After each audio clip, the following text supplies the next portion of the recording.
Open Cash App's Money tab.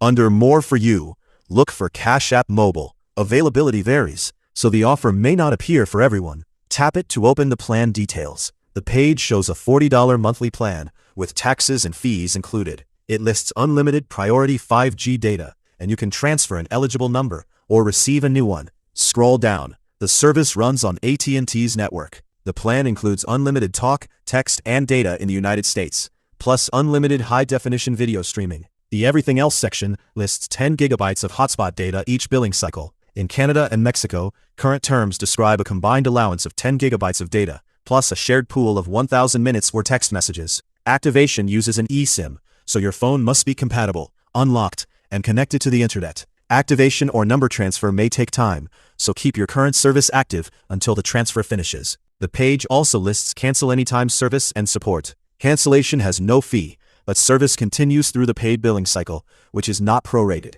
Cash App provides 24/7 support through in-app chat. Phone support follows daily hours. Scroll to the FAQ section for questions about keeping your number, device support, eSIM, contracts, and number transfer. Before switching, compare AT&T coverage in your area, hotspot and roaming needs, device compatibility, and the price and terms shown in Cash App. When ready, use the pinned Switch Now button to continue.